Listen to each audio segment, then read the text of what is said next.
Hi guys, I'm Erica. Welcome to Hack Your Health. Today I'm going to do a video about why I don't cook with canola oil. So you've probably seen a lot of commercials promoting canola oil as being good for your heart, for reducing your cholesterol, and being a good source of omega-3 fatty acids. And therefore, a lot of people believe that canola oil is a healthy oil to cook with. It's also promoted as being good for cooking at high temperatures, for frying versus other kinds of vegetable oils. But I personally don't cook with it and feel that it is not beneficial for your heart or your general health. And I am not a doctor, this is not medical advice, but I'm going to tell you the kind of research that I've done and why I choose not to cook with it. So first of all, canola oil was basically invented in about the 70s, and it comes from the rapeseed plant. So rapeseed oil is not considered safe to eat because it has a high amount of a certain kind of acid that isn't good for you and can cause heart lesions. So when it's not combined with saturated fat in the diet and eaten on its own, it can create these heart lesions in people. It's not as dangerous if eaten with saturated fat. Anyhow, in Canada, in Manitoba, they decided to make a safer version of canola oil that doesn't have that heart lesion effect, and that's why it's called canola, Canadian oil. So anyways, this is a highly processed product. These days, about 80 to 90% of the canola oil that's grown is genetically modified Roundup Ready canola oil, which means that it's genetically modified to resist glyphosate. So it's sprayed with a huge amount of pesticides, and all the other plants die, but not the canola oil. So it's more efficient for farmers to grow it that way, but it definitely does not improve its effect on your health. And in fact, glyphosate is linked to cancer, and it's also a patented antibiotic, and generally it's just not a good thing to have in your body. So just given the way that it's grown, I already would not be very eager to eat canola oil. However, it's also then processed. So first it's basically pressed, which is fine, but that doesn't remove all of the oil. So after that, they take the rest of the seeds that are left over after being pressed, so they're not really seeds anymore, but what's left of the seed is then completely immersed in hexane. And hexane is a byproduct of creating other petrochemicals. So it's basically a fairly toxic chemical, and it's used as a solvent to kind of get the rest of the oil out. Most of it's removed, but there is still some hexane in the canola oil that you find as an end product, just in trace amounts. So it's unknown the effect of having that quantity of hexane entering your body on a regular basis. It has not actually been studied. So then that's further processed, heated to high temperatures.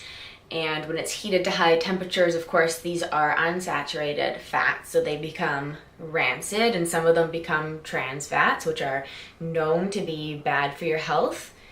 And it's widely demonstrated that the amount of trans fat that's in the end product is higher than what it says on the label. And then, since most of these unsaturated fats have now become rancid, they need to deodorize it, and that's also removing the compounds that make it smell bad, because at that point it has a very unpleasant smell. Not that I've smelled it, but that's why they deodorize it. That's basically like bleaching it. It also comes to a high temperature. The bottom line is that this is a highly processed food that comes into direct contact with a number of toxic chemicals during its processing, which may still be left in trace amounts. Some of the fats in it are trans fat. And as a person with a history of autoimmune diseases, and I know that probably many people watching this video who found my channel are also people who have struggled with autoimmune diseases, one of my main emphasis or goals is to remove things that could trigger an autoimmune response. And in my mind, any of the herbicides or pesticides is one thing that could trigger autoimmune. Who knows, because it could activate your immune system. Then genetically modified foods, still up in the air, because of course their gene structure is not going to be the same as a traditionally bred kind of plant. It's going to have different mixtures of genes in there, and basically that has never been studied in humans. But if you're trying to eliminate every possible thing from the body that could cause some kind of immune response, and your immune system responds to things it doesn't recognize a lot, it's conceivable that it could trigger it. I'm not saying that it does. I'm saying that if you're trying to be cautious, it would be diligent to also remove that when possible. So there's genetically modified. There is hexane and the other chemicals. There are trans fats, and there is just the fact that this is a highly processed food, heated to very high temperatures, gone through many mechanical and chemical and heat processes before it reaches your plate or frying pan. So from an autoimmune perspective, my personal opinion is that it would be definitely best to avoid canola oil, because there are so many things that could potentially be triggers that are elements of making canola oil. So that's my personal reason for avoiding it. Then there comes to the actual safety of canola oil, and canola oil was never directly proven to be safe. It got GRAS status, so generally recognized as safe, with the FDA. And from the sources that I was looking at, which included the Western Price Foundation and a few others, I'll link all of my sources in the description box for you to look at yourself.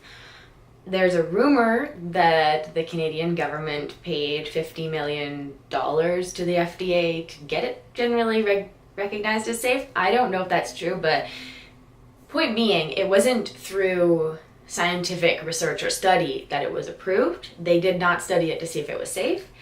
And in studies that they have done, it appears as though if you eat, I believe in animal studies, to see whether the heart lesions that were caused by the rapeseed oil were also caused by the canola oil.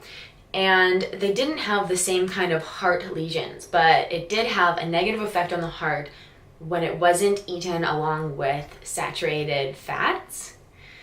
So it looks like saturated fat is protective when it comes to eating canola oil. However, the same kinds of recommendations that recommend canola oil usually also recommend limiting saturated fats. So it's quite likely that people are eating canola oil and not saturated fat with it, and that is potentially a problem. So I'll link that down below. Also, it just seems to me like if you need to eat saturated fat anyways, why would you bother using the canola oil? Because you can use saturated fat for cooking at a high temperature as well. So then it comes to what's most widely touted as the main benefit of eating canola oil, which is its omega-3 content. There's quite a bit of confusion or misinformation about omega-3s in nutritional kinds of, websites and information. Basically, the omega-3 that's in canola oil is a plant form of omega-3. So basically what makes a fat defined as an omega-3 is having the double bond, the first double bond on the third carbon atom. So basically that 3 is referring to the third bond. However, not all omega-3s have the same length of chain of molecules. So the plant form has a carbon chain of 18 molecules, and then the animal forms, which are DHA and EPA, have 20 and 22 length chains of molecules. So when you eat fish oil, for example, which is the main source of omega-3s in our diet from animal sources, it has the 2 longer kinds, the DHA and the EPA. And those are the kind that your body can use for the brain and for anti-inflammatory purposes. So DHA has 22 length molecule, and it's used in, sorry, I'm looking at my notes. It's used in the brain. And EPA has a 20 carbon chain length molecule, and that's the one that's considered anti-inflammatory. So ALA is not harmful, but it needs to be converted into either DHA or EPA in order to be used in either the brain or for anti-inflammatory purposes in the body, and less than 1% is generally converted.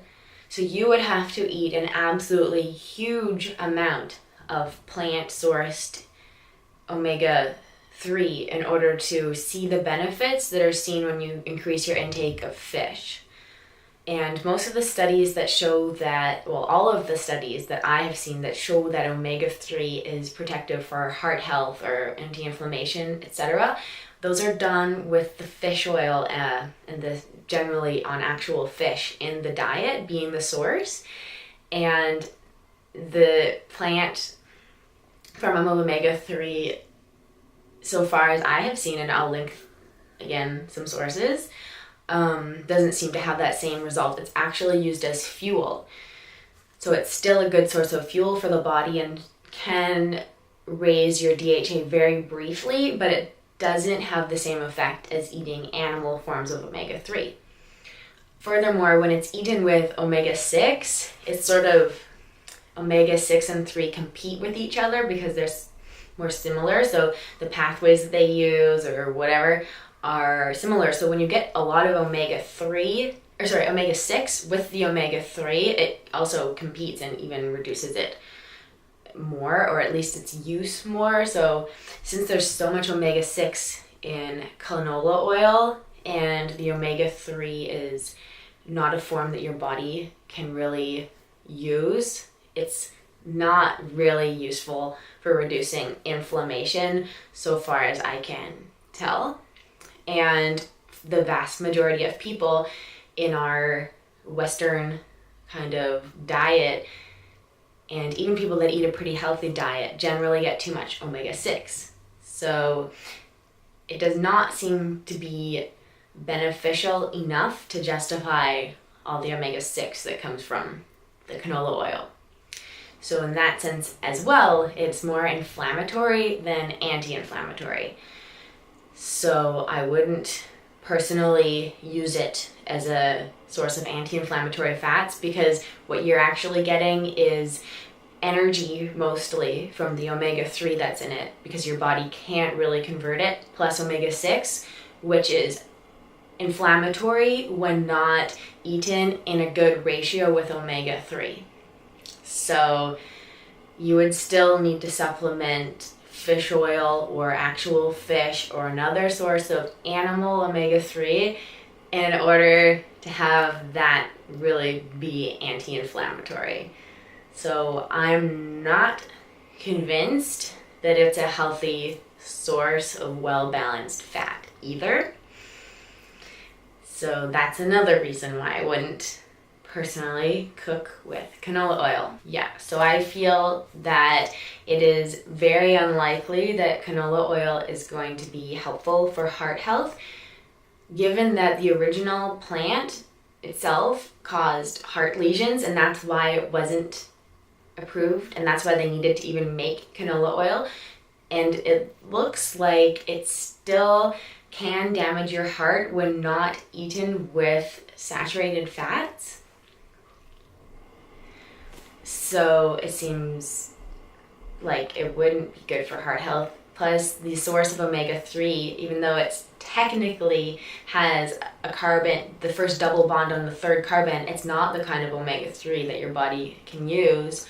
Furthermore, it's a highly processed food that includes hexane and traces of other toxic chemicals, can contain trans fats, does, because it's heated to such high temperatures, and these are unstable fats. And it comes from a heavily sprayed, genetically modified crop in the first place.